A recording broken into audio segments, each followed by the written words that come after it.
Hey guys, അങ്ങനെ ഫെയർവെല്ലും പരിപാടികളൊക്കെ കഴിഞ്ഞ് പിന്നെ ഒറ്റ പരിപാടി ബാക്കി ഉണ്ടായിരുന്നുള്ളൂ, പരീക്ഷകൾ. ഏത് സമയമായതുകൊണ്ടാണോ എന്നെനിക്കറിയില്ല, പരീക്ഷകളോട് പണ്ടത്തെ പോലത്തെ ബഹുമാനമേ എനിക്കില്ലായിരുന്നു.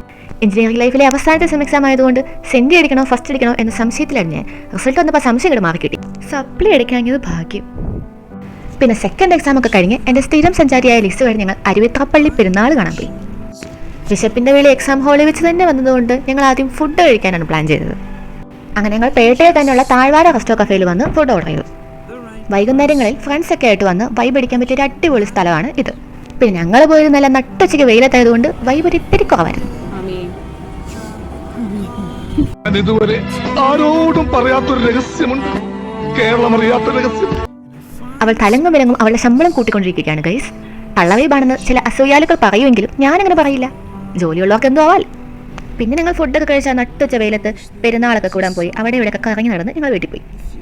എല്ലാ എക്സാമിന് രാവിലെ വീഡിയോ എടുക്കാൻ കാണിക്കുന്ന ആ മനസ്സ് അത് നിങ്ങളാരും കാണാതെ പോകരുത്. നോ മേക്കപ്പ് ലുക്ക് ട്രെൻഡ് ആയതുകൊണ്ടൊന്നുമല്ല, മേക്കപ്പ് ഇല്ലാത്തതാണ്. എക്സാം ആണെന്നുള്ളൊരു ബോധം നമുക്കില്ലെങ്കിലും നമ്മളെ കാണുന്നവർക്കെങ്കിലും തോന്നണമല്ലോ. ഇനിയാണ് നമ്മുടെ ഫൈനൽ ഡേ. ഈ ഫോട്ടോയിൽ കാണുന്നതാണ് എൻ്റെ ബസ് സ്റ്റോപ്പ് മീറ്റ്. ഈ വരുന്നതാണ് എൻ്റെ കോളേജ് ബസ്. കഴിഞ്ഞ 4 വർഷമായിട്ട് ഈ ബസ് പിടിക്കാനുള്ള ഓട്ടം വരുന്നു. രാവിലെ 8 മണിയാകുമ്പം ഈ ബസ് പിടിക്കണം, വൈകിട്ട് ഇതേ ബസ്സിൻ്റെ സീറ്റ് പിടിക്കാൻ വേണ്ടിയിട്ട് ഓടണം. ആദ്യ വർഷങ്ങളിലൊക്കെ ബസ്സിൻ്റെ സൈഡ് സീറ്റ് കിട്ടാൻ വേണ്ടിയിട്ടായിരുന്നു ഓടിക്കൊണ്ടിരുന്നത്.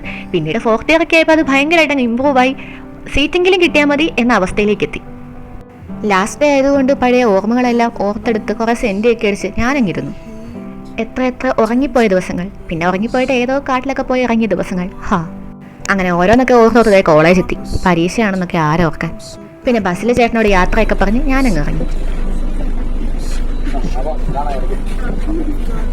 അങ്ങനെ എക്സാം ഒക്കെ കഴിഞ്ഞ് ഉച്ചയ്ക്കാണ് ഞങ്ങൾ കുറച്ച് ഇമോഷണൽ ഡയലോഗൊക്കെ പറഞ്ഞ് കുറച്ച് സെൻറ്റിയൊക്കെ അടിച്ച് ഇറങ്ങാൻ വേണ്ടി പോകുമ്പോഴാണ് കോളേജായി വിളിക്കുന്നത്. എന്തിനാ? അയ്യോ, സീക്രട്ടാലി കാണിക്കാനൊന്നുമല്ല, ഡ്യൂസ് ഒക്കെ ക്ലിയർ ചെയ്ത് കോളേജിലെ എല്ലാ ഡിപ്പാർട്ട്മെന്റിലും കയറി ഇറങ്ങി സൈനൊക്കെ മേടിക്കാനുള്ള ഒരു ഭാഗ്യമാണ് ഞങ്ങൾക്ക് തന്നത്. അങ്ങനെ കോളേജ് ഒരിക്കലും മറക്കാതിരിക്കാൻ വേണ്ടിയിട്ട് ഓരോ ഡിപ്പാർട്ട്മെന്റിലും മണിക്കൂറുകളോളം ക്യൂ നിന്ന് ആ മിസ്സിങ് അങ്ങോട്ട് മാറ്റി. ഈ കാണുന്നതാണ് എൻ്റെ 4th ഇയറിലെ ക്ലാസ് റൂം. ഇന്ത്യ പാകിസ്ഥാൻ യുദ്ധത്തെക്കാൾ വലിയ യുദ്ധങ്ങൾ നടന്ന സ്ഥലം. എന്തൊക്കെയായിരുന്നു, മലപ്പുറം കത്തി, ബാക്കി ഞാൻ പിന്നെ പറയണ്ടല്ലോ. അയ്യോ ദാരിദ്ര്യം. അങ്ങനെ സൈനൊക്കെ മേടിച്ചൊരു 4:30 ആയപ്പോൾ വിശന്ന് വലിയ കോളേജിനോട് യാത്രയൊക്കെ പറഞ്ഞ് അങ്ങ് ഇറങ്ങി. അപ്പൊ എത്ര ഉള്ളൂ. Okay, by.